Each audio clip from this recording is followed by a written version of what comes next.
चलिए हम हाजिर हैं फिर एक बार क्वेश्चन नंबर 3 लेकर। प्रश्नावली 5.2 वर्ग 10 के लिए है और क्वेश्चन नंबर है जो है आपको 3 है ये, और ये बहुत ही बेहतरीन प्रश्न है।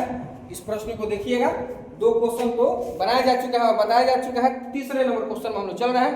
तीसरा नंबर क्वेश्चन जो होता है ये कह रहा है, देखिए क्या कह रहा है। 3 नंबर में डी इक्वल टू दिया हुआ है -3, n इक्वल टू कितना दिया हुआ है 18 और an इक्वल टू दिया हुआ है -5, लेकिन a नहीं दिया हुआ है। ये का ही मान हम लोगों को निकालना है। बस वही फॉर्मूला का उपयोग करेंगे हम लोग, और फॉर्मूला का उपयोग करते हैं तो an equal to a plus n minus 1 into D का ही इस्तेमाल करेंगे। तो an का मान दिया हुआ है -5 इक्वल टू a का मान नहीं दिया हुआ है a, n का मान दिया हुआ है 18 -1 और d कितना दिया हुआ है -3 दिया हुआ है। तो यह होता है -5 इक्वल टू a प्लस 18 में से 1 घटेगा तो 17 और 17 में 3 से गुणा करें तो 17 तिया कितना 17 तिया हो जाता है -51। अब देखिएगा कि जब यह 51 हो जाता है तो इसको ना हम लोग a का मान निकालना है जी। तो a का मान निकालेंगे तो -5 इसको हेने भेज देते हैं, हिला देते हैं, इस पट्टी को इस पट्टी में हिलाते हैं तो हो जाता है +51। तो a इक्वल टू कितना होता है, इसमें से इतना घटा देते हैं तो 46 और a का मान कितना निकल गया 3 नंबर क्वेश्चन का जी 46, और 46 जो होता है इसका करेक्ट आंसर होता है। अब हम लोग आते हैं क्वेश्चन नंबर 4 में।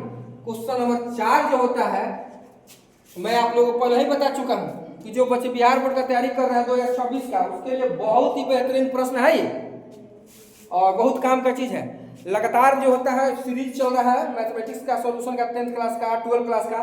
तो आप मेरे फेसबुक प्रोफाइल को यदि आप फॉलो नहीं किए तो फॉलो कर लीजिए, और फॉलो करिएगा तो ये विभिन्न प्रकार के बिहार बोर्ड से संबंधित प्रश्न जो होता है एकदम लगातार सिलसिलेवार ढंग से आपको मिलेगा और बहुत ही आसानी से आप इसके बिहार बोर्ड का तैयारी कर सकते हैं। काफी मदद मिलने वाला है। किसी प्रकार का त्रुटि और दिक्कत होगा तो आप कमेंट बॉक्स में कमेंट करके जरूर बताइएगा कि कहीं पे क्या दिक्कत आपको हो रहा है।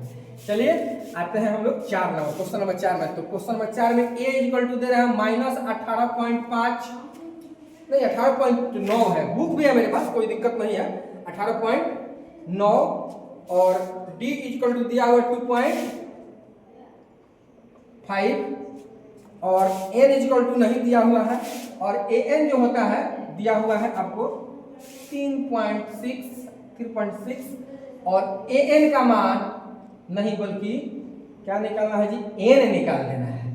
n का मान निकालना है, बस काम वही करेंगे, दूसरा कुछ नहीं करेंगे हम लोग। काम कौन सा करेंगे जी, वही काम करेंगे जो फॉर्मूला को शुरुआत से करते आ रहे हैं, n equal to a plus n minus 1 into D. तो a का मान an का मान दिया हुआ है 3.6, a का मान -18.9 प्लस n जो होता है नहीं दिया हुआ है -1 और d जो होता है 2.5 दिया हुआ है। तो इसको जब हम लोग इधर भेज देते हैं तो क्या हो जाएगा जी, इसको जब इधर भेजते हैं तो जुट जाएगा।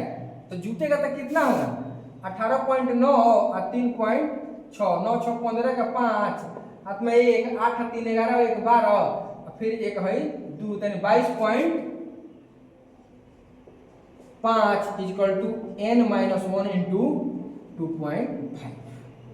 यह जो होता है आ गया हम लोग का वैल्यू। अब हम लोग देखते हैं कि हम लोग यहाँ पर निकालना क्या है। तो निकालना है तो इसको हम लोग क्या करते हैं कि 22.5 इक्वल टू इसको इससे गुणा करते हैं तो 2.5n और फिर इसको इससे गुणा करते हैं तो -2.5 हो जाता है। इस -2.5 को इधर भेज देते हैं हम लोग तो ये हो जाता है 25 इक्वल टू 2.5n।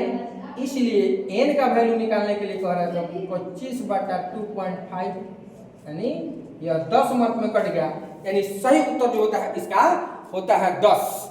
और यह क्वेश्चन का आंसर हुआ n इक्वल टू 10। और इसके बाद वाला वीडियो में 2 क्वेश्चन इसमें बना। अब इसके बाद वाला वीडियो में क्वेश्चन नंबर 5 बना करके आप लोग बता रहे हैं, और ये बहुत ही बेहतरीन प्रश्न है किसके लिए, जो बच्चे बिहार बोर्ड की तैयारी कर रहे हैं उसके लिए। और यदि वीडियो आपको अच्छा लगे तो लाइक, कमेंट और शेयर जरूर कीजिएगा।